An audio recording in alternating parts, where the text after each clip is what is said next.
ఇశ్రాయేలులో నుండి ఉద్భవించు వారులారా ప్రభువును స్తుతించుడి. కనిష్ఠుడకు బెన్యామీను అను వారి ఏలి కార్చుకున్నాడు. యూదా అధిపతుల పరివారం వచ్చుతున్నది. జబూలూను అధిపతులను, నఫ్తాలి అధిపతులను ఉన్నారు. నీ దేవుడు నీకు బలము కలుగచే నియమించి ఉన్నాడు. దేవా, నీవు మా కొరకు చేసిన దానిని బలపరచుము. చాలండి. ఈ కీర్తన దావీదు రచించినటువంటి కీర్తన. ఈ కీర్తనలో ప్రాముఖ్యంగా దావీదు దేని గురించి మాట్లాడుతున్నాడంటే దేవుని బలం గురించి. దేవుడు ఏదైతే మన కొరకు దేవుడు ఏమేమి చేశాడో దానిని బలపరచమని దావీదు చేస్తున్న ప్రార్థన. ఇక్కడ మనం చూసిన లేఖన భాగంలో అయితే, దేవా నీ గమనమును పరిశుద్ధ స్థలమునకు పోవు నా రాజుకు దేవుని గమనమును వారు చూచి ఉన్నారు. గమనము అంటే దేవుని యొక్క కదలిక. గమనం అంటే ఏంటి? గమనములు, స్థితిగతులు అంటే ఏమవుతుంటాయి? మారుతూ ఉంటాయి కదా. దేవుని యొక్క గమనాన్ని అంటే దేవుని యొక్క కదలికనంట పరిశుద్ధ స్థలమునకు పోవు నా రాజుకు దేవుని గమనము వారు చూచి ఉన్నారు. ఎవరు చూస్తుంటున్నారంటే అక్కడ మనం చదువుకున్న లేఖన భాగం, నీ దేవుడు నీకు బలము కలుగచేయ నియమించి ఉన్నాడు. దేవా, నీవు మా కొరకు చేసిన దానిని బలపరచుము. ఇశ్రాయేలు నుండి ఉద్భవించు వారులారా ప్రభువును స్తుతించుడి. ఇశ్రాయేలులో నుండి ఉద్భవించడం అంటే పుట్టడం, రావటం. ఎవరైతే ఇశ్రాయేలులో నుండి ఉద్భవిస్తూ వచ్చారో అంటే యాకోబు అంటే లోకము పాపమునకు గుర్తుగా ఉంటే, ఈ యాకోబు అనే పాపపు స్థితి నుంచి ఇశ్రాయేలు అనే అటువంటి నూతనమైన ఆ జన్మంలో ఉద్భవించిన వారందరంట దేవుని యొక్క గమనాన్ని, ఆయన పరిశుద్ధ స్థలం యొక్క గమనాన్ని చూడటానికి వస్తారు. ఈనాడు దేవుని సన్నిధానంలోనికి దేవుని వాక్యాన్ని వినడానికి వచ్చిన మనమందరము ఎక్కువ మంది, కొద్దిమంది సంఘంగా అనేకులముగా ఉన్నప్పటికీ దేవుని సంఘ ప్రార్థనలకి నియామక కూడికలకు వచ్చేవారు కొద్దిమంది. అంటే దేవుని యొక్క గమనాన్ని, ఆయన యొక్క చిత్తాన్ని, ఆయన ఉద్దేశాన్ని నిత్యము తెలుసుకున్నకు ఆయన మనతో ఈరోజు ఏ మాటలను ఉద్దేశించి ఉన్నాడో అనే అనుభవంలోనికి వచ్చిన వారందరంట ఆయన గమనాన్ని, ఆయన పరిశుద్ధ స్థలం యొక్క గమనాన్ని చూడటానికి వస్తుంటున్నారు. అయితే అక్కడికి వచ్చినప్పుడంట చూద్దాం రండి. 24వ వచనం మధ్య భాగంలో ఉంది. చుట్టూను కన్యకలు తంబూరలు వాయించుచుండగా కీర్తనలు పాడుచు ముందర నడిచిరి. దేవుని సన్నిధిలో పరిశుద్ధ స్థలములో దేవుడు గమనము కలిగి ఉంటున్నప్పుడు అంటే దేవుని యొక్క ఆత్మ దేవుని సన్నిధానంలో కీర్తన గ్రంథం 1వ అధ్యాయంలో ఉంటుంది కదా. ఏంటంటే దేవుని ఆత్మ జనుల మీద ఏం చేస్తుందంట? అలాడుచుందంట. దేవుని సన్నిధానంలో కూడా, పరిశుద్ధ దేవుని సన్నిధిలో కూడా దేవుని యొక్క ఆత్మ ఏం చేస్తుంది? అలాడుతుంటుంది. దేవుని యొక్క ఆత్మ సంచరిస్తుంటుంది దేవుని సన్నిధంలో. అందరు ఎలా ఉండాలంటే చుట్టూ కన్యకలు తంబురలు వాయించుచుండగా కీర్తనలు పాడువారు ముందర నడిచిరి. అంటే దేవుని సన్నిధానంలో ఏముండాలా? తంబురలు, సంగీతము, వాయిద్యాలు ఇవన్నీ వినపడుతూ ఉండాలి. మళ్ళీ ఇంకేం వినిపించాలంటే పాటలు, స్వరమెత్తి బిగ్గరగా దేవుని సన్నిధానంలో పాటలు పాడే స్వరాలు వినిపించాలట. తంతి వాయిద్యములు వాయించి వారు వెనుక వచ్చెదరు. సమాజములలో దేవుని స్తుతించుడి. ఇశ్రాయేలులో నుండి ఉద్భవించిన వారులారా ప్రభువును స్తుతించుడి. ఈ దినము, ఈ సాయంకాల సమయంలో ప్రభు మనతో ఏం మాట్లాడుతున్నాడంటే ఆయన ప్రజలకు బలమును కలుగజేశాడంట. ఆయన సిద్ధపరిచిన బలాన్ని మనం ఏం చేయాలి? చూడాలి. బలాలు 2 రకాలు. మనిషి యొక్క బలము, దేవుని బలం. ఈ 2 బలాలు దేవుని బలముతో పరిపూర్ణంగా నింపబడిన వారు ఏ రీతిగా నడుచుకుంటారు? ఈ 3 అనుభవాలు చూసుకొని ప్రార్థన చేసుకున్నాం. మొట్టమొదటిగా దావీదు అంటున్నాడు, దేవా, నువ్వు నీ పరిశుద్ధ స్థలంలో నువ్వు గమనము కలిగిన వాడు. ఆ పరిశుద్ధ సన్నిధానంలోకి వచ్చేవారు ఎలా ఉంటారంటే తంది వాయిద్యములు వాయిస్తూ, విలనగ్రోవులు వాయిస్తూ, ఇంకేం చేస్తారు? తంబురలు వాయిస్తుండగా. ఎవరంటే వీరంతా కన్యకలు. వీరందరూ ఏం చేస్తున్నారంటే దేవుని సన్నిధానంలో తంబురలు, వీణలు, తంది వాయిద్యములు వాయిస్తున్నప్పుడు కీర్తనలు పాడువారు వారిని వెనుక పెడుతూ వస్తుంటున్నప్పుడంట సమాజంలో దేవుని స్తుతించుడి. యాకోబులో నుండి ఉద్భవించిన వారు ఎవరో చూద్దాం రండి. మొట్టమొదటిగా ఇశ్రాయేలులో నుండి ఉద్భవించిన వారులారా అంటున్నాడు. చూద్దాం. ఆదికాండము 49వ అధ్యాయము 13వ వచనం చదువుకుందాం. ఆదికాండము 49వ అధ్యాయము 13వ వచనంలో ఈ ఇశ్రాయేలులో ఉద్భవించిన వారెవరో రాయబడుతుంటుంది. 49వ అధ్యాయము మొదటి నుంచి చదువుకుందామా. యాకోబు తన కుమారులను పిలిపించి ఇట్లా నేను మీరును కూడి రండి, అంత్య దినములలో మీకు సంభవింపబో సంగతులను మీకు తెలియచేసేదను. యాకోబు కుమారులారా కూడి వచ్చి ఆలకించుడి, మీ తండ్రి అయిన ఇశ్రాయేలు మాట వినుడి. రూబేను, నీవు నా పెద్ద కుమారుడవు, నా శక్తియు నా బలము యొక్క ప్రథమ ఫలమును, ఔన్నత్యాతిశయమును బలాతిశయమును నీవే. నీడవలే చంచలుడవై నీవు అతిశయము పొందవు. చాలా ఇక్కడ అంటున్నాడు. యాకోబు తన కుమారులను పిలిచి ఏమంటున్నాడంటే, మీరు కూడి రండి, అంత్య దినములలో మీకు సంభవింపబో సంగతులను మీకు తెలియచెప్పేదను. ఒక తండ్రి తన కుమారులను కూడి రండి అని పిలుస్తుంటున్నాడు. ఏం చేస్తున్నాడండి? ఒక తండ్రి తన కుమారులందరినీ, ఇక్కడ తండ్రి పేరు ఏంటంటే యాకోబు. యాకోబుకి ఎంతమంది కుమారులు? 12 మంది. ఈ 12 మంది కుమారులను పిలిచి నా దగ్గరకు రండయ్యా, అంత్య దినాల్లో మీకేమి సంభవిస్తాయో. ఎంత మంచి తండ్రి కదా, ఎంత మంచి తండ్రి. కాబట్టి అంత్య దినంలో ఏమొస్తాయంట? అపాయకరమైన కాలములు వచ్చును కనుక వాటి గురించి మీకు తెలియాలని అంత్య దినముల్లో ప్రకటన గ్రంథంలో భవిష్యత్ దినంలో ఏమేమి సంభవిస్తుందో, ఏమేమి ఉగ్రతలు రాబోతుంటున్నాయో, ప్రపంచం యొక్క, ఈ విశ్వం యొక్క, ఈ మానవాళి యొక్క అంతం ఏ రీతిగా జరగబోతుందో, దేవుడు మరలా ఏ రీతిగా రాబోతుంటున్నాడో మన పరమ తండ్రి కూడా ఆయన బిడ్డలమైన మనందరికీ ఏం చేశాడు? ముందుగానే రాసి పెట్టి ఉంచాడు. అట్లానే ఇక్కడ తండ్రి అయిన యాకోబు తన కుమారుని పిలిచి, అయ్యా మీరు నా దగ్గరకు రండి, ఆ అంత్య దినంలో ఏమేమి సంభవిస్తున్నాయో అవి మీకు తెలుపుతాను అంటున్నప్పుడు అక్కడ చూద్దామా. రూబేను, నీవు నా పెద్ద కుమారుడవు. ఎవరంట? రూబేను పెద్ద కుమారుడు. ఈ పెద్ద కుమారుడు అంటే కుటుంబంలో తండ్రి మొట్టమొదటి ఒక కుమారుడు పుడితే ఎంత సంతోషపడతాడో కదా. నిజమే, తల్లిదండ్రులుగా ఒక కుమారుడు జన్మిస్తే ఆ కుమారుని బట్టి ఎంత సంతోషము. ఇక్కడ అదే సంతోషము, అంటే అదే గొప్పతనముగా యాకోబు రూబేను బట్టి ఆ సంతోషాన్ని పొందుకున్నాడు బహుశా. అందుకని ఇక్కడ చూద్దాం. నా శక్తియు నా బలము యొక్క ప్రథమ ఫలమును, ఔన్నత్యాతిశయమును బలాతిశయమును నీవే. ఒక కుమారుడు పుడితే కుమారుడి మీద ఎన్ని ఆశలు పెట్టుకుంటున్నాం కదా.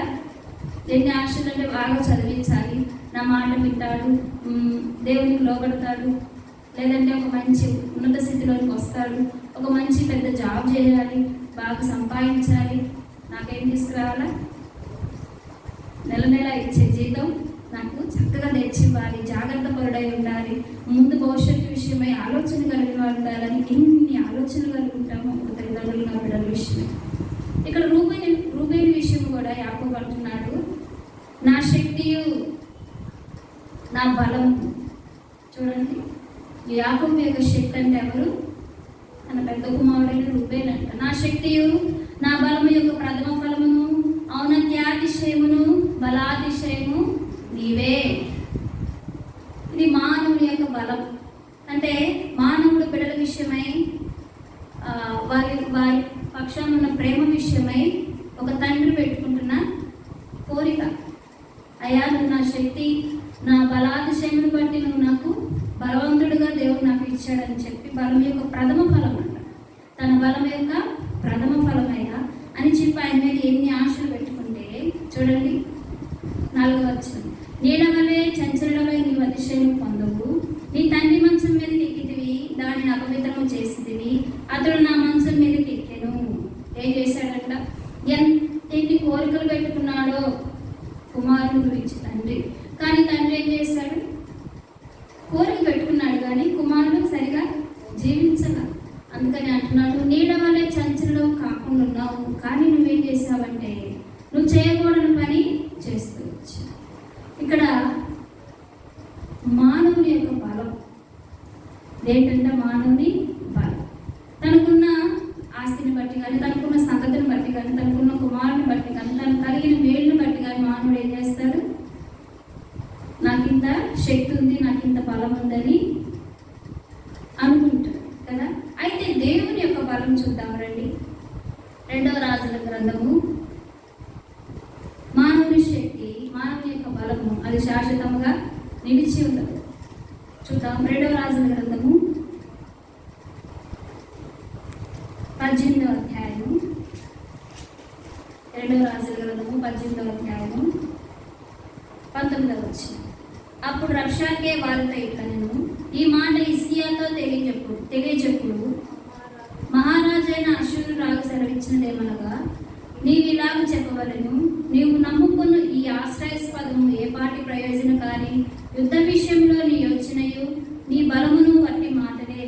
ఎవరిని నమ్ముకుని నా మీద తిరుగుబాటు చేయుచున్నావు? నలిగిన రెల్లు వంటి ఐగుప్తును నీవు నమ్ముకుని నిన్నావు కదా. ఒకడు దాని మీద ఆనుకునేలా అది వాని చేతికి పుచ్చుకొని దూసిపోవును. ఐగుప్తు రాజైన ఫరో అతను నమ్ముకుని వారందరికీ అట్టివాడే. ఇక్కడ రబ్షాకే అనే ఒక ప్రధానులలో ఒక అధికారి అంట. రబ్షాకే అంటే అర్థం ఏంటి?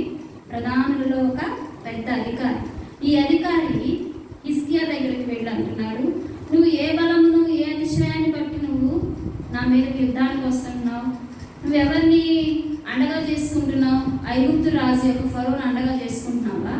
అతని బలాన్ని నువ్వు కోరుకుంటున్నావా? తను బలవంతుడని నువ్వు తన మీద ఆధారపడి నా మీద యుద్ధానికి రావాలనుకుంటున్నావే. అతని బలం ఎలాంటిదో తెలుసా? రెల్లు వంటి బలం. మనుష్య బలం ఏంటంట? రెల్లు వంటిది. ఆ రెల్లు ఎవరి మీద అయితే ఆనుకుంటుందో అదంట మనిషిని దూసుకొని పోతుందంట, గుచ్చిద్దంట రెల్లు. నిజమేనా? రెల్లు మనిషిని గాయపరిచిద్దా? గాయపరిచిద్దంట రెల్లు, గాయపరుస్తుంది కదా. అయితే ఐగుప్తు రాజైన ఫరోనంట హిజ్కియా ఆశ్రయించాడు. నువ్వు ఇది అతిశయాస్పదముగా ఇతని బలాన్ని నువ్వు కోరుకుంటున్నావని రబ్షాకే అంటే హిజ్కియా అంటున్నాడు. చూద్దాం రండి 22వ వచనం. మా దేవుడైన యెహోవాను మేము నమ్ముకొనుచున్నామని మీరు నాతో చెప్పుదురేమో. సరే, యెరూషలేమందున్న ఈ బలిపీఠం వద్ద మాత్రమే మీరు నమస్కారం చేయవలెనని యూదా వారికి యెరూషలేము వారికి ఆజ్ఞ ఇచ్చి హిజ్కియా ఎవరి మృత స్థలములను బలిపీఠమును పడగొట్టెనో ఆయనే కదా యెహోవా. 24వ వచనం. అట్లయితే నా యజమానుని సేవకులలో అల్పుడైన అధిపతి ఒకరిని నీవెలాగో ఎదిరిందుకు రథములను రౌతులను పంపునని ఐగుప్తు రాజును నీవు ఆశ్రయించుకుంటువే. ఇక్కడ చూడండి, మానవుని యొక్క బలము దేవుని యొక్క బలము రెండింటి మధ్య ఉన్న తేడా. మానవుని యొక్క బలమును బట్టి నీ రక్షాకే అంటున్నాడు, నువ్వు ఐగుప్తు రాజు యొక్క బలాన్ని ఆశ్రయించావా? నా మీద యుద్ధానికి రావడానికి ఆయన సహాయాన్ని కోరుకొని వస్తుంటున్నావా ఏంటి అని అంటుంటే హిజ్కియా అంటున్నాడు, లేదు లేదు, నేను ఎవరిని ఆశ్రయించానో తెలుసా? జీవము గల దేవుడు, మా దేవుడని యెహోవాను మేము నమ్ముకొనుచున్నాము. ఏం చేయాలంటే మనము మన దేవుడైన యెహోవాను చెప్పండి, మా దేవుడైన యెహోవాను మేము నమ్ముకొనుచున్నాము. మీరు నమస్కారం చేయవలెనని చెప్పండి, మీరు నమస్కారం చేయవలెనని యూదా వారికి యెరూషలేము వారికి ఆజ్ఞ ఇచ్చి హిజ్కియా ఎవరి మృత స్థలములను బలిపీఠములను పడగొట్టెనో ఆయనే కదా యెహోవా. అవచ్చు. ఒక రబ్షాకే ఒక అధిపతులందరిలో పెద్దగా ఉంటున్న అతనేమో నువ్వు మనిషి వలన ఆధారం చేసుకొని నా మీదకి వస్తుంటున్నావా అని హిజ్కియాతో అంటే హిజ్కియా అంటున్నాడు, కాదు కాదు, మేము ఎవరిని ఆధారం చేసుకుంటున్నామో తెలుసా? మేము ఎవరి బలమును కోరుకుంటున్నామో తెలుసా? మేము ఆధారపడవలసింది, మేము నమస్కారం చేయవలసింది, మేము నొక్కవలసింది, మేము బలి అర్పించవలసింది ఎవరంటే యెహోవాయే. ఆయనే గొప్పవాడు, ఆయన ఆశ్రయం పొంద అర్హుడని చెప్పి మనుష్య బలం మీద ఆధారపడి వస్తే వారు ఏం చేస్తారంట? రెల్లు వలె మిమ్మల్ని గుచ్చి దూసిపోతారు. కనుక మేము మనుషులను ఆధారం చేసుకోవట్లేదు, ఐగుప్తు రాజును ఆధారం చేసుకుని వస్తుంటున్నావా అని రబ్షాకే అంటున్నప్పుడు హిజ్కియా ఏమన్నాడండి? మేము మనుషులను ఆధారం చేసుకుంటున్నాం, మనుష్య బలం మీద మేము ఆధారపడట్లేదు. మేము ఎవరిని ఆధారపడుతుంటున్నామంటే మేము ఎవరినంట? యెహోవాను మేము నమ్ముకొనుచున్నాము. ఆయన ఉన్నత స్థలములను బలిపీఠములను పడగొట్టాడు. అన్యమైన దేవతల బలిపీఠములను ఏం చేశాడు? పడగొట్టి వాటిని మన నుండి దూరపరిచి అటువంటి గొప్ప కార్యములు చేసిన ఆ దేవుడిని మేము కనుక మేము మనుషుల బలంను ఆశ్రయించట్లేదని హిజ్కియా చెప్తూ వచ్చాడు. చూద్దామా? హోషేయ గ్రంథము 7వ అధ్యాయం 9వ వచనం. ఇప్పుడు 2 చూస్తూ వచ్చాం. మానవుని యొక్క బలము అది అతనికి ఏమాత్రం ప్రయోజనకరము కాదు. యాకోబు తన కుమారుడైన రూబేను బట్టి అన్నాడు, నా బలము యొక్క అతిశయము నువ్వయ్యా, ప్రథమ ఫలము నువ్వయ్యా అని చెప్పి రూబేను విషయమై సంతోషించినప్పుడు రూబేను ఏం చేశాడు? తన తండ్రిని సంతోషపెట్టగా. 2వది చూస్తూ వచ్చాం. అబ్షాకే ప్రధానంలో ఒక పెద్దగా ఉంటున్న అబ్షాకే హిజ్కియా దగ్గరకు వచ్చి, నువ్వు మనిషిని ఆధారం చేసుకుని మనుష్య బలం మీద నువ్వు నా మీదకి వస్తుంటున్నావా అంటే, లేదు లేదు, నేను జీవము కలిగిన దేవుడు, నేను తండ్రి అయిన యెహోవా దేవుడు నమ్ముకుని ఉన్నాను. ఆయన ఇంత స్థలములను దేవతాస్థలములను పడగొట్టాడు కనుక ఆయన్ని మేము ఆశ్రయించామని చెప్తూ వచ్చాం. కనుక మనుష్య బలమును ఆశ్రయిస్తే వారు ఎటువంటి వారంతా? రెల్లు గుచ్చినట్టుగా గుచ్చేవారు. చూద్దామా? హోషేయ గ్రంథము 7వ అధ్యాయం 9వ వచనం చదువుతున్నాం. హోషేయ గ్రంథము 7వ అధ్యాయము 9వ వచనం.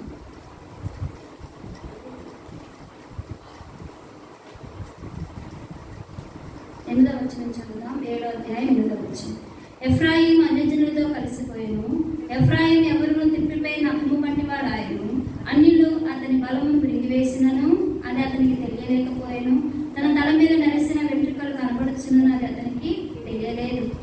ఇశ్రాయేలుకున్న అతిశయాస్పదము అతని మీద సాక్ష్యం పలుకును. ఇంత జరిగినను వారు తమ దేవుడైన యెహోవా యుద్ధకు తిరగకై ఉన్నారు, ఆయనను వెదకకై ఉన్నారు. ఎఫ్రాయిము బుద్ధి లేని పిరికి గుండె గల గుబాయను, వారు ఐగుప్తీయులను పిలుచుకొందురు, అష్షూరీయుల యొద్దకు పోవుదురు. ఇది మనుష్యుని యొక్క బలం. దేవుడు ఒకరిని కోరుకొని ఒకరిని ఏర్పరచుకొని వారి పక్షాన దేవుని యొక్క బలాతిశయమును జరిగించాలని ఉన్నతమైన ప్రణాళికలు నిర్దేశించిన వారంట దేవుణ్ణి ఆధారం చేసుకోకుండా, దేవుని వైపు వారి మనసు తిప్పుకోకుండా అన్యమైన వాటిని తిప్పి వేసుకున్నారని. ఉదాహరణ ఎవరంటే ఎఫ్రాయిం. ఈ ఎఫ్రాయిం ఎవరో తెలుసా? యోసేపు యొక్క కుమారులలో మొట్టమొదటి కుమారుడా, రెండవ కుమారుడా? ఎవరండి? రెండవ కుమారుడు. ఫస్ట్ మనష్షే, తర్వాత ఎఫ్రాయిం. ఎఫ్రాయిం అంటే అర్థం ఏంటో తెలుసా? మనష్షే అంటే మర్చిపోవుట, ఎఫ్రాయిం అంటే అభివృద్ధి. ఎఫ్రాయిం అంటే ఏంటి? అభివృద్ధి. ఇక నుంచి దేవుడు నన్ను ఈ స్థలంలో నన్ను ఏం చేయబోతున్నాడు? అభివృద్ధి చెందింపబోతుంటున్నాడు అని యోసేపు తన రెండవ కుమారుడికి పెట్టిన పేరు. మనష్షే అంటే మర్చిపోవడం. నేను నా తండ్రి ఇంటిని, నా అన్నదమ్ములను, అక్కడ పడిన నేను అక్కడి నుంచి వచ్చిన తర్వాత పడిన బాధ అంతటిని దేవుడు మర్చిపోయేటట్లు చేశాడని చెప్పి మొట్టమొదటి కుమారుడికి ఏమని పేరు పెట్టాడు? మనష్షే అని పేరు పెట్టాడు. రెండవ కుమారుడిని ఎఫ్రాయిం. ఈ ఎఫ్రాయిం ఎటువంటి వాడో తెలుసా? మనం చదువుతూ వచ్చాము రండి 3వ వచనంలో. వారు చెడుతనమును చూచి రాజు సంతోషించును, వారు కలలాడుట అధిపతులు విని సంతోషించురు. రొట్టె కాల్చువాడు ముద్ద పిసికిన తర్వాత ముద్దంతయు పొంగు వరకు పొయ్యిని అధికంగా వేడిమి చేసి ఊరకుండునట్లు వారందరూ మానని కామాత్రత గల వారై ఉన్నారు. మన రాజు దినమున అధిపతుల ద్రాక్షారస బలము చేత మత్తిల్లి జబ్బుపడిరి. రాజు తాని అపహాసకులకు చెలుకాడాయను. పొయ్యిలో పడినట్టు వారు తమ హృదయములను మాటలలోనికి తెచ్చుకొని ఉన్నారు. తమలో రొట్టెలు కాల్చువాడు రాత్రి అంతా నిద్రపోయినను ఉదయమున పొయ్యి బహుమంట నుండి కాల్చున్నది. పొయ్యి కాలునట్లు వారందరూ బహుమంట పడి తమ న్యాయాధిపతులను మృంగివేయుదురు. వారి రాజులందరూ కూలిది. వారిలో నన్ను సంహరించువాడొకరును లేడు. ఎవరిలో అంట? ఆ రాజు యొక్క అధిపతులలో, సైన్యాధిపతులలో అక్కడ ఎంతమంది ఉన్నారు? వారందరిలో కల్లా ఈ ఎఫ్రాయింను సంహరించే వారు ఒక్కరు లేరంట. ఈ ఎఫ్రాయిం ఆశ్రయించిన రాజు కూడా ఎటువంటి వాడంటే మనం చదువుతూ వచ్చాం. కలలాడు అధిపతుల మాట విని సంతోషించేవాడంట. ఇంకా అక్కడ ఏముంటుందంటే చెడుతనమును చూసి సంతోషించే రాజు, కలలాడు మాటలు విని సంతోషించే రాజు. ఆ రాజ్యం అంతా ఏమైపోతుందంటే ఆ రాజు సరిగా లేడు, అధిపతులు సరిగా లేరు, సైన్యాధిపతులు కూడా సరిగా లేరు. ఇటువంటి వారి చేతనున్న ఈ ఎఫ్రాయింను చంపేవారు ఎవరు లేరంట. ఎందుకంటే ఎఫ్రాయిం అన్య దేవతల తట్టు తిప్పబడ్డాడు. ఎఫ్రాయిం ఎవరు తిప్పివేయని అపము వంటి వాడు అవుతూ వచ్చాడు. అయితే ఇశ్రాయేలుకు అతిశయాస్పదం అతని మీద సాక్ష్యము పలుకును. చదువుదాం రండి 11వ వచనం. ఎఫ్రాయిము బుద్ధి లేని పిరికి గుండె గల గుబాయను, వారు ఐగుప్తీయులను పిలుచుకొందురు, అష్షూరీయుల యొద్దకు పోవుదురు. వారు వెడగా వారిని పడగొట్టుదును. దేవుడు ఎఫ్రాయిం విషయంలో ఎంత గొప్పగా ఉన్నత సేవగా ఆయన ప్రణాళికలను ఉద్దేశాలు నెరవేర్చాలని ఎఫ్రాయిం ఏర్పరచుకుంటే ఎఫ్రాయిం ఏమవుతూ వచ్చాడంటే తిప్పివేయబడినట్టు. ఇప్పుడు రొట్టె పెనం మీద వేసి కాలుస్తాం, పెనం మీద వేసిన భాగం ఏమవుతుంది, చక్కగా కాలిపోతుంది. మళ్ళీ పై భాగాన్ని కూడా కాల్చాలంటే ఏం చేస్తాం, మళ్ళీ గంట పెట్టి తిప్పుతాం కదా. ఒకవైపు కాలిపోయాడు బాగా శరీరాశంతో లోకాశంతో, మళ్ళా తిప్పివేయబడిన అప్పం అంటే మీకు ఉదాహరణగా చెప్తున్నా. మనం ఒక పెనం మీద ఒక రొట్టె వేసి కాల్చిన తర్వాత మరలా మనం ఎట్లా మన ఉపయోగకరానికి మన ఆహార పదార్థంగా దాన్ని తిప్పి రెండు వైపులా కాలుస్తాము, అట్లా ఎఫ్రాయిం అంట మళ్ళా పక్కకు తిప్పలేనటువంటి స్థితిలో పడిపోతూ వచ్చాడు. వాక్య భాగం ఉంది కదా, ఒకడు పడిపోయిన వారిని ఏం చేయడం, బాగు చేయడం, పైకి లేపడం ఏంటంట, అది అసంభవం అంట. అందుకని ఎఫ్రాయిం ఏమవుతూ వచ్చాడంటే దేవుని యొక్క ఉన్నతమైన పిలుపు ఉద్దేశాన్ని ఆలోచన చేయకుండా మరలా దేవుని యొక్క తిప్పబడకుండా తన హృదయం ఏమైపోయింది, తిప్పబడడానికి కూడా ఎవరు లేరంట. అందుకని అక్కడ అంటున్నాడు ఎఫ్రాయిం బుద్ధి లేని ఏ గుండె, పిరికి గుండె. ఎఫ్రాయిం బుద్ధి లేని పిరికి గుండె కదా గువ్వ ఆయను, వారు ఐగుప్తీయులను పిలుచుకుందరు, అశూరీయులు యుద్ధకు పోవుదురు. ఎవరిని పిలుచుకోవాలి, నువ్వు ఎవరిని ఆశ్రయించాలి? ఎఫ్రాయిం ఎవరు, దేవుడు ఏర్పరచుకున్న జనాంగం. శ్రమ వస్తే దుఃఖం వస్తే నేను లేక నీ పరిస్థితులు తారుమారైతే నువ్వు ఎవరిని ఆశ్రయించాలి? దేవుని బిడ్డలను ఆశ్రయించాలి, సంఘాన్ని ఆశ్రయించాలి, సేవకులను ఆశ్రయించాలి, సహోదరుని ఆశ్రయించాలి. సహవాసంగా నువ్వు బలహీనరాలమైనప్పుడు నేను బలపరిచే వారి తోడు నువ్వు కోరుకోవాలి. ప్రార్థనా పరుల పక్షాలు నిలబడి నా కొరకు ప్రార్థించమని ప్రార్థన మనవిని వారికి చెప్పాలి. కానీ ఎవరిని ఆశ్రయించాడంటే ఇక్కడ అశూరీయులను ఇంకా ఐగుప్తీయులను ఆశ్రయించాడు, లోకములో ఉన్న వారిని ఆశ్రయించాడు. కనుక ఈ ఎఫ్రాయిం జీవితం ఏమైపోయిందంటే చూద్దాం రండి, 13వ వచనం 12 నుంచి చదువుతాం. వారు వెళ్ళగా నేను వారి పైన నా వల వేయుదును, ఆకాశ పక్షులు ఒకడు కొట్టినట్టు వారిని పడగొట్టుదును. దేవుడే వల వేస్తాడంట, దేవుడే పడగొడతాడంట. వారి సమాజమును ప్రకటించిన ప్రకారం నేను వారిని శిక్షించును. వారికి శ్రమ కలుగును, వారు నన్ను విసర్జించి తప్పిపోయి ఉన్నారు. వారికి నాశనము కలుగును, వారు నా మీద తిరుగుబాటు చేస్తున్నారు.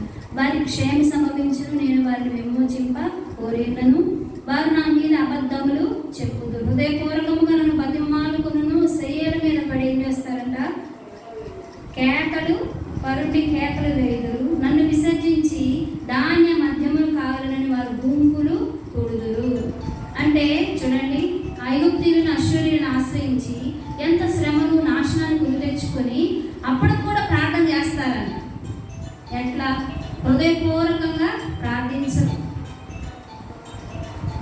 బోర్లుగా కానీ ఎల్లికలుగా కానీ ఏం చేస్తారు, పడకల మీద బరుండి లేచి ప్రార్థన చేసి మోకరించి ప్రార్థన చేసి తన స్థితిని బట్టి హృదయపూర్వకంగా ప్రభా క్షమించయ్యా, నా స్థితిని సరిచేయమని ప్రార్థన చేసే అనుభవంలో ఉండవలసిన వారు మనుషులను లోకాన్ని ఆశ్రయించి ఏమవుతారంటే ప్రార్థన మీద కూడా మనసు హృదయపూర్వకంగా నిజమే పలికే మనసు కూడా ఉండకుండా ఆ వారి శయ్యల మీద అంటే పడగల మీద పరుంటంట కేకలేస్తారంట. అంటే ప్రార్థన అనుభవం కూడా కలిగి జీవించాలి. ఇటువంటి స్థితిలో ఒకవేళ నీవు ఉంటే దేవుని సంఘంలో ఎవరైనా కానీ మనుష్య బలాన్ని కోరుకొని ఈ లోకాన్ని ఆశ్రయించి వ్యర్థమైన వాటి కట్టు వారి హృదయంలో తిప్పుకొని హృదయపూర్వకంగా నిజం పలకుండా వారి పడకల మీద పడుకొని కేకలు వేసేవారు వాళ్ళు ఉంటే వారి జీవితం ఏమవుతుందంటే నాశనము, శ్రమ, ఉగ్రత కొని తెచ్చుకునేవారు.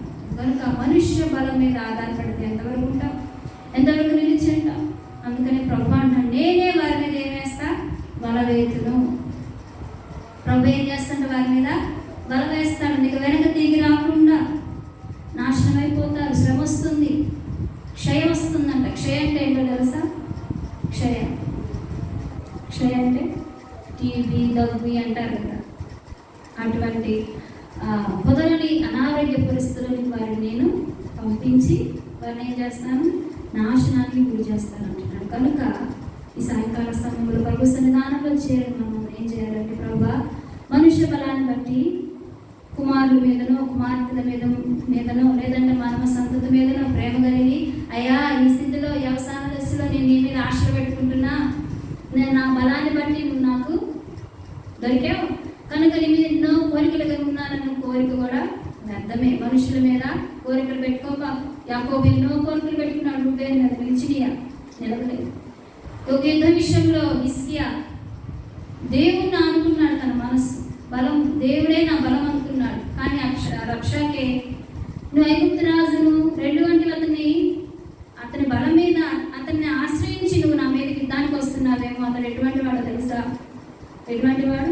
రెండు వంటి వాడు. నువ్వు అతని మీద పడ్డావంటే అది నిన్ను దూసుకొని నిన్ను గుచ్చుతుందని చెప్తూ వచ్చాడు. అంటే మనుష్య బలము నేను ఏం చేస్తుందంట?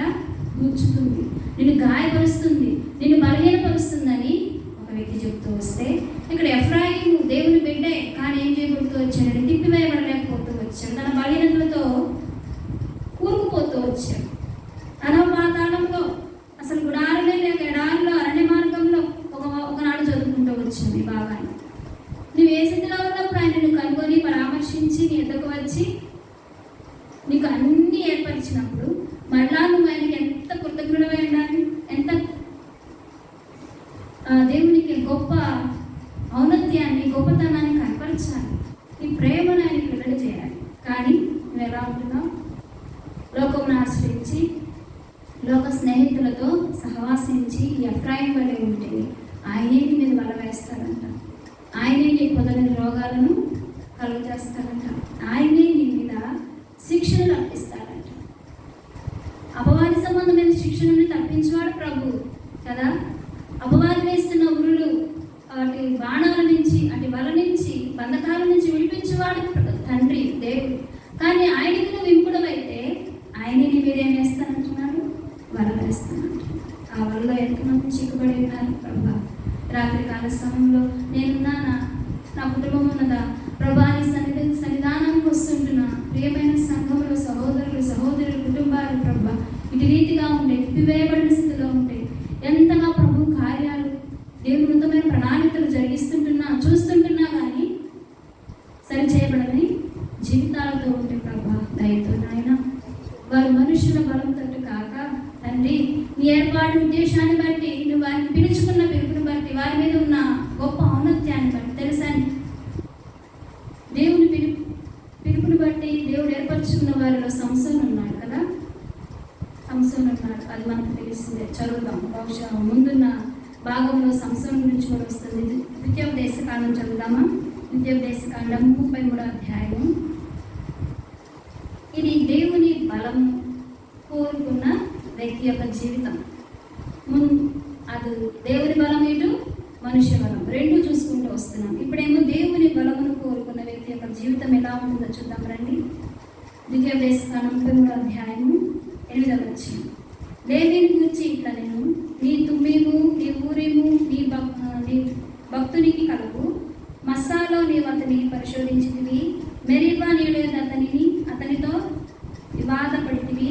అతడు నేను వాని ఎరుగనని తన తండ్రిని గురించి తన తల్లిని గురించి అనెను. తన సహోదరులు లక్ష్య పెట్టలేదు, తన కుమారులను కుమార్తెలను ఎంచలేదు. వారు నీ వాక్యమును బట్టి నీ నిబంధనను గైకొనిది. వారి యాకోబునకు నీ విధులను ఇశ్రాయేలునకు నీ ధర్మశాస్త్రమును నేర్పుదురు. నీ సన్నిధిని ధూపమును నీ బలిపీఠము మీద సర్వాంగ బలిని అర్పించుదురు. యెహోవా అతని బలమును అంగీకరించుము, అతడు చేయు కార్యములను అంగీకరించుమి. అతని విరోధులను అతని ద్వేషించు వారిని లేవలేకున్నట్లు వారి నడుములను విరగగొట్టుము. ఇక్కడ మనం చదువుకుంటూ వచ్చినాం. ఇశ్రాయేలులో నుండి ఉద్భవించిన రూబేను ఏం చేశాడు? తండ్రి యొక్క కోరిక నెరవేర్చల. ఇక్కడ రెండవసారి ఇక్కడ ఎవరంటే లేవి. ఈ లేవి తనకంట ఊరీము తుమ్మీము అని రెండు ఉన్నాయంట. ఊరీము అంటే వెలుగు, క్షమించండి, ఊరీము అంటే సత్యం అని అర్థము, తుమ్మీము అంటే సత్యము, ఊరీము అంటే వెలుగు. తుమ్మీము అంటే అర్థమేంటి? సత్యము. ఊరీము అంటే వెలుగు. నీ వెలుగును నీ సత్యమును నీ భక్తునికి కలవు. అంటే ఇక్కడ నీ అంటే ఎవరంటే లేవి. లేవికి ఏమున్నాయంట? దేవుని యొక్క సత్యం, దేవుని యొక్క వెలుగు ఆయన కలిగి ఉన్నారు. అర్థమవుతుందండి? లేవి ఏం కలిగి ఉన్నాడు? ఈ సాయంకాల సమయంలో ప్రియ సహోదరి సహోదరుడు నువ్వేం కలిగి ఉన్నావు అంటే, నేను ఒక ఇల్లు కలిగి ఉన్నా, ఒక ఆస్తి కలిగి ఉన్నా, భోగభాగ్యాలు కలిగి ఉన్నా, ఒక మంచి చదువు కలిగి ఉన్నా, ఒక ప్రాణ స్నేహితుని కలిగి ఉన్నా, లేదంటే ఇంకేమేమో చెప్పుకుంటూ వస్తాము ఈ లోకంలో. కానీ ఇక్కడ లేవి అంటున్నాడు, నీ వెలుగును నీ సత్యమును నేను కలిగి ఉన్నానయ్యా. మస్సాలో నీవు అతని పరిశోధించితివి. మస్సా అంటే అర్థం ఏమిటంటే పరీక్షించబడటం. మస్సా అంటే అర్థం ఏంటి? పరీక్షించబడటం. పరీక్షించే విషయంలో అతని దేవుడు ఏం చేశాడంట? పరిశోధించాడంట. యోబును కూడా ఏం చేశాడు? పరిశీలించే విషయంలో యోబును ఏం చేశాడు? పరిశోధించాడు. మేరీబా నీలో అతనితో వివాదపడితివి. శోధన సమయంలో కూడా ఏం చేస్తూ వచ్చాడు దేవుడు? లేవిని వివాద స్థితిలోకి తీసుకొచ్చాడు. అయినప్పటికీ చూడండి, అతడు నేను వారిని ఎరుగనని తన తండ్రిని గురించి తన తల్లిని గురించి అని తన సహోదరులు లక్ష్య పెట్టలేదు. దేవుని సత్యవాక్యం విషయమై ఆయన సత్యమును ఆయన వెలుగును అనుసరించి నడుచుకునే విషయంలో తల్లి అయినా తండ్రి అయినా సహోదరులైనా లక్ష్య పెట్టలేదంట. ఎవరు? లేవి. అందుకనే ప్రభు అంటున్నాడు, వారు నీ వాక్యమును బట్టి నీ నిబంధనను కైకొనిరి, వారు యాకోబు నీ విధులను ఇశ్రాయేలుకు నీ ధర్మశాస్త్రమును నేర్పుదురు, నీ సన్నిధిన ధూపము నీ బలిపీఠము మీద సర్వాంగ బలిని అర్పించుదురు. మనుషులు లక్ష్య పెట్టలేదు, తండ్రిని తల్లినని సహోదరులని ఎవరిని లక్ష్య పెట్టలేదు. దేవా అయా నీ సన్నిధానంలో బలి అర్పించే విషయంలో, ధూపం చేసే విషయంలో, అంటే ప్రార్థించే విషయంలో, సాక్ష్యాన్ని కలిగి ఉండే విషయంలో, అన్ని విషయంలో మాదిరిగా ఉన్నాడు కనుక నీవు అతన్ని ఏం చేయాలంటే, యెహోవా నీ అతని బలమును అంగీకరించుము. ఏం చేస్తున్నాడు? సాక్ష్యం పలుకుతుంటున్నాడండి లేవి గురించి. దేవా తండ్రి నీవు అతని బలాన్ని అంగీకరించయ్యా. అంత మాత్రమే కాదు, అతడు చేయు కార్యమును అంగీకరించుము. దేవుని బలమును పరిపూర్ణముగా జరిగించేవారు ఆయన. మనం చేసే ప్రతి పనిని అంటే ప్రభు ఏం చేస్తాడు? అంగీకరిస్తాడు. మన బలాన్ని కూడా ఆయన ఏం చేస్తాడు? కోరుకుంటాడు. చూద్దాం న్యాయాధిపతుల గ్రంథం. ఇప్పుడు సంసోను చదువుకుందాం. న్యాయాధిపతుల గ్రంథము 15వ అధ్యాయము 12వ వచనం. అందుకు వారు నేను ఫిలిష్తీయుల చేతికి అప్పగించుటకు నేను కట్టవచ్చిది మరి అతనితో అనగా, సంసోను మీరు నా మీద పడుకుంటున్నట్లు నాతో ప్రమాణం చేయడను. ఫిలిష్తీయుల చేతికి నేను అప్పగించడానికి మేము వచ్చాం, నేనేం చేస్తున్నాం? కట్లు కడుతున్నాం నీకు అన్నప్పుడు వారితో ఒక ప్రమాణం చేయించుకున్నాడంట. మీరు నా మీద పడకుండా, నన్ను గాయపరచకుండా మీరేం చేయండి? కట్లు కట్టండి. అయితే 14వ వచనం చూద్దాం రండి. అతను లేనికి వచ్చే వరకు ఫిలిష్తీయులు అతను ఎదుర్కొన్న కేకలు వేయగా, యెహోవా ఆత్మ అతని మీదకి బలముగా వచ్చినందున అతని చేతులకు కట్టబడిన త్రాళ్ళు అగ్ని చేత కాల్చబడిన జనప నారవలే నాయను, సంకెళ్లను అతని చేతుల మీద నుండి విడిపోయాను. అతడు గాడిద యొక్క పచ్చి దవడెముకను కనుగొని చేయి చాచి పట్టుకుని దాని చేత 1000 మంది మనుషులను చంపాను. అతడు సంసోను గాడిద దవడ ఎముకతో ఒక కుప్పను 2 కుప్పలను నేను చంపి ఉన్నాను, గాడిద దవడ ఎముకలతో 1000 మంది నరులను చంపి ఉన్నానని దానికి ఏం పేరు పెట్టాడంటే రామత్లేహి అనే పేరు పెడుతూ వచ్చాడు. ఇక్కడ చూడండి, దేవుని ఆత్మ అంటే అతను ఏం చేసింది? బలపరిచి. మనం చదువుకున్న దాంట్లో యెహోవా నీవు అతని బలమును అంగీకరించుము, అతడు చేయు కార్యములను బలపరచుము అన్నాడు లేవి విషయంలో. ఇక్కడ సంసోను విషయంలో కూడా దేవుడే అతన్ని ఏర్పరచుకొని ఆ ఫిలిష్తీయులను ఆ ప్రజలందరినీ నశింపజేసే విషయంలో సంసోనుకి ఎంతో బలాన్ని ఇచ్చాడంట. బలం ఇచ్చినప్పటికీ, ఆ బలముతో గొప్ప కార్యములు చేసినప్పటికీ సంసోను జీవితం ఏమైందంటే, సంసోను ఏమైపోతూ వచ్చాడు? పరిశుద్ధ ఆ పట్టణంలో ప్రవేశం ఉంటుంటుందా సంసోన్కి?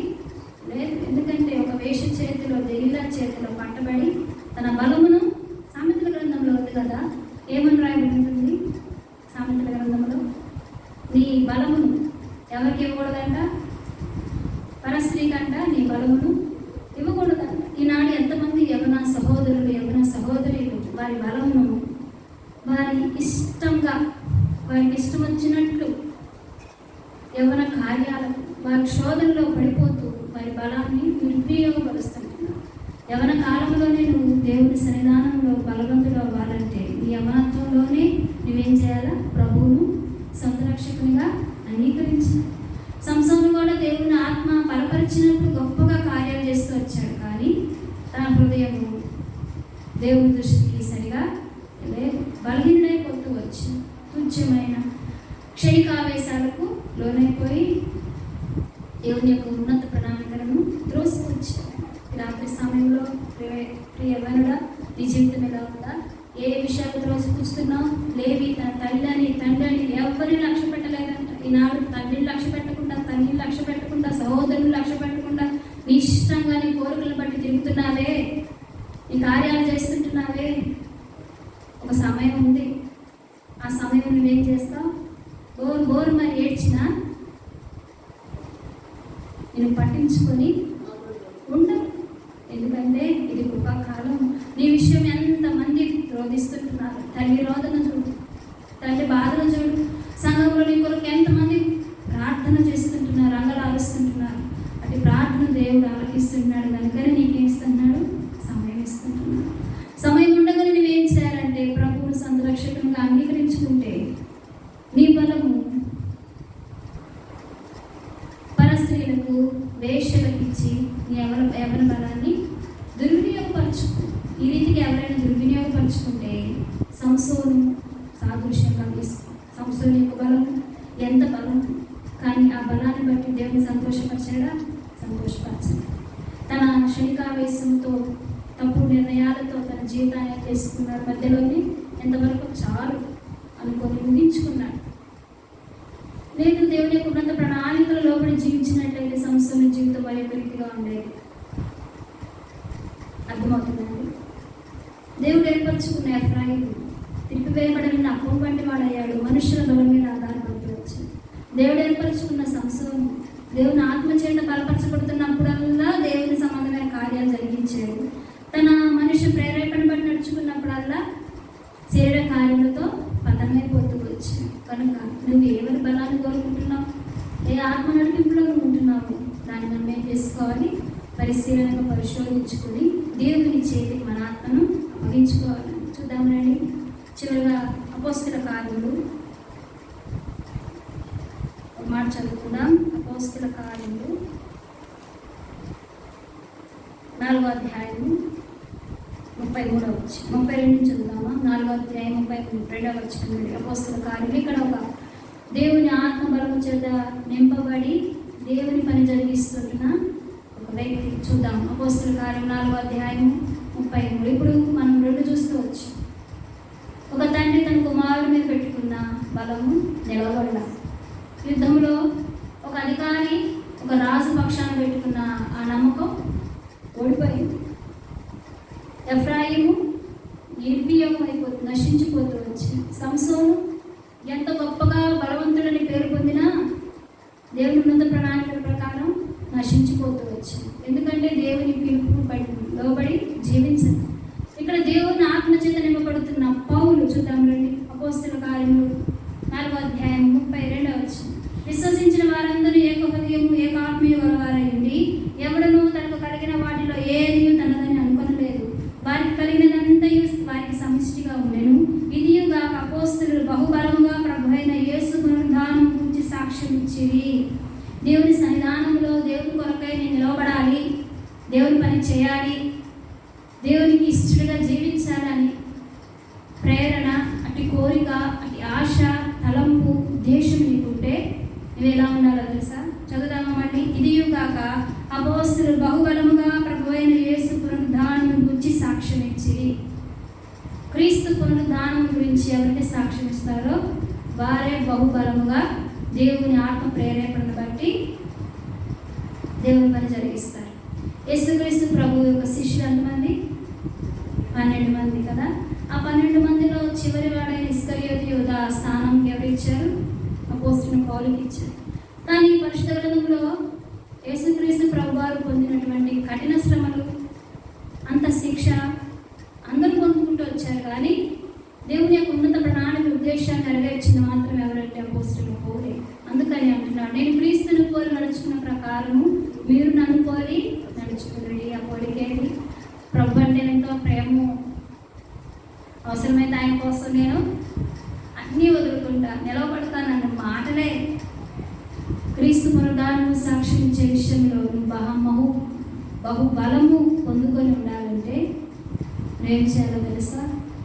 ప్రభువును పరిపూర్ణంగా ఏడాలి. అపోస్తలుడైన పౌలు కూడా అటు పరిపూర్ణతలోకి వచ్చాడు కనుకని ఆయనకు తెలుసు ముందుగానే.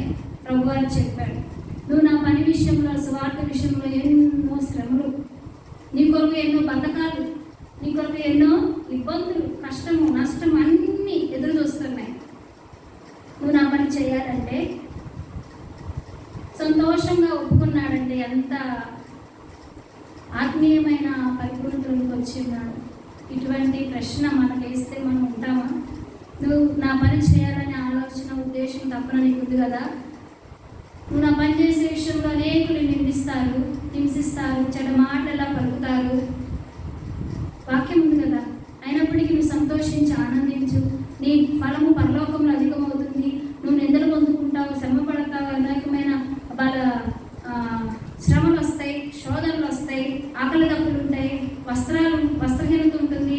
ఒక మారుమూల ప్రాంతంలోకి వెళ్ళి సువార్త జరిగించాలని సిద్ధపడతామా? నీ కుటుంబము దూరంగా ఉండాలని సిద్ధపడతామా? ఆహారం ఏమీ ఉండదు నీకు, నువ్వే సమస్తాన్ని సమకూర్చుకొని దేవుడి పరిచర్య చేయాలని సిద్ధపడతామా? సిద్ధపడలేదు కదా. అపోస్తలుడైన పౌలు చూడండి, ఆయన ప్రయాస చూడండి, ఆయన పరిచర్య చూడండి. క్రీస్తు పునరుద్ధానం గురించి అంట సాక్షిగా ఉన్నాడంట.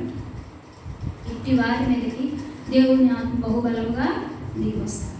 నీకు ఇటు ఆశ ఉందా? దేవుని పని చేస్తున్న ప్రియ సహోదరి సహోదరుడా, దేవుని క్రీస్తు పునరుద్ధానం గురించి సాక్షిగా నువ్వు ఉండాలనే ఉద్దేశం నీకుంటే దేవుని ఆత్మ మీదకే వస్తుంది, బహుబలముగా దిగి వస్తుంది. ఇటు ఆశ మనమందరం కలిగి ఉండాలి.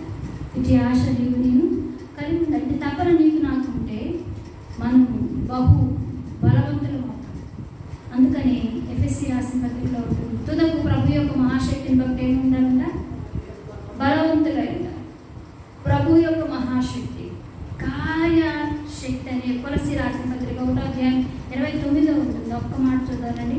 కొలసీ రాసిన పత్రిక 1వ అధ్యాయము 29వ వచనంలో, అందు నిమిత్తము నాలో బలముగా కార్యసిద్ధి కలుగొచ్చేయు ఆయన క్రియాశక్తిని బట్టి నేను పోరాడుచు ప్రయాసపడుతున్నా. అపోస్తలుడైన పౌలు అంటున్నాడు, నేను దేవుని కొరకై సాక్షిగా క్రీస్తు పునరుద్ధానం విషయమై సాక్షిగా ఉన్నానంటే అది నా ప్రయాస కాదు, అది నా బలము కాదు, అది నా శక్తి కాదు. అదేంటిదో తెలుసా?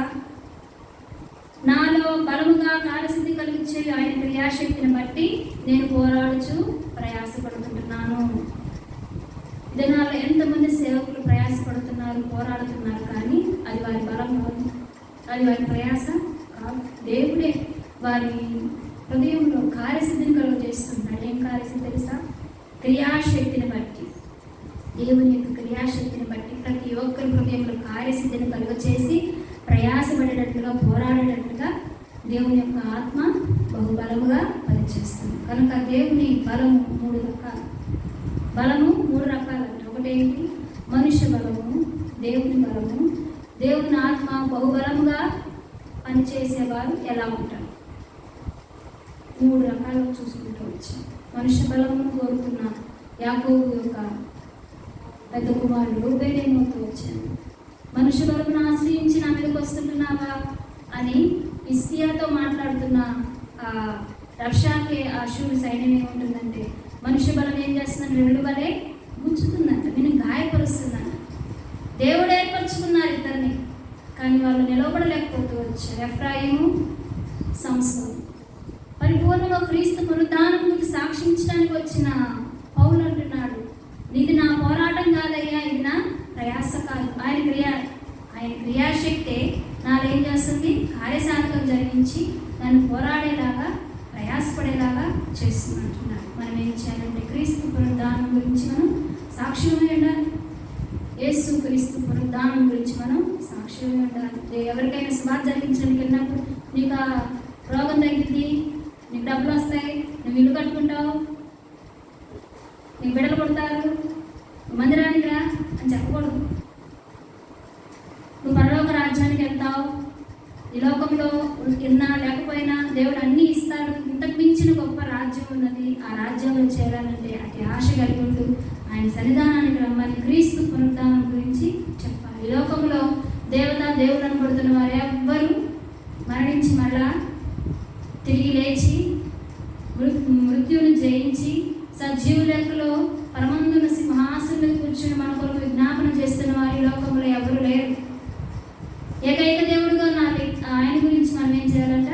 సాక్షిగా నిలబడాలి. అట్టి సాక్షిత్వంగా నిలబడింది ఎవరంటే అపోస్తలుడైన పౌలు అంటున్నాడు, నేను అనేక ప్రాంతాలకు తిరుగుతూ ఆయన కొరకే నేను సాక్షిగా నిలబడుతూ వచ్చా. కనుక ప్రభు యొక్క మహాబలం మీద మీరు ఆధారపడితే ఆయన కార్యశక్తి మీ హృదయంలో ఏం చేస్తుందంట? క్రియాశక్తిగా మారుస్తుంది. నువ్వు ఆయన కార్యాన్ని తలపెట్టాలని ఆశ నీకుంటే ప్రభు ఏం చేస్తాడు? ఆయన క్రియాశక్తిని నీ హృదయంలో బహు త్వరితంగా కుమ్మరించి ఆయన మహాబలాన్ని నీ మీద కుమ్మరిస్తాడు. అపోస్తలుడైన పౌలు మీద కుమ్మరించినట్లుగా ప్రేమభక్తులు వారి హృదయాల్లో వారి జీవితాల్లో దేవుని యొక్క బలము మీద ఆధారపడి ప్రభువును పరిపూర్ణంగా హత్తుకున్నట్లుగా నువ్వు హత్తుకుంటే, దేవుని బలం మీద నువ్వు ఆధారపడితే దేవుడిని కూడా బలమైన సాధనంగా వాడుకుంటాడు. ఇటు ఆశ గలవారమై దేవుని సన్నిధానంలో ప్రభా నీ మహాబలముతో నీ బాహుతో నన్ను కప్పయ్యా. అందుకని అక్కడ మనం మొట్టమొదటి చదువుకుంటూ వచ్చాం కీర్తన గ్రంథం 45వ అధ్యాయంలో, మాకు బలము కలుగ చేయవాడు నీవే, నీవు చేయు కార్యములు అవి ఎలా ఉన్నాయంట? బలము కలుగయ్యాయంట. ఇశ్రాయేలులో ఉద్భవించిన వారలారా మీరందరూ కూడి రండి, ఆయన యొక్క బలమును, ఆయన మన పక్షాన చేయి కార్యాలు ఎంత బలమైనవో చూద్దాం రండి అని అక్కడ వారందరినీ పిలుస్తుంటున్నాడు ఇశ్రాయేలు. రాత్రి సమయంలో దేవుడు మనందరినీ దేవుని సన్నిధానానికి ఎందుకు పిలిచాడో తెలుసా? ఆయన మహాబలమును, మనుషుల మీద ఆధారపడద్దు. ఆయన బలమును, మనుషుల బలం మీద ఏమాత్రం ఆశ్రయించద్దు. దేవుడు ఉన్నతుడు, ఆయన ఉద్దేశాలు ఎంతో గొప్పవి. ఆయన బలం మీద ఆధారపడమని దేవుడు ఈ సమయంలో మనతో మాట్లాడుతూ వచ్చాడు. దేవుడి కొద్ది మాటలు దీవించినాక వాక్యానుసారంగా ప్రార్థన చేద్దాం. ఎవరైతే ఈ ఆశ కలిగి ఉన్నారో అటు వారందరినీ దేవుడు తన ఆత్మతో నింపులాగా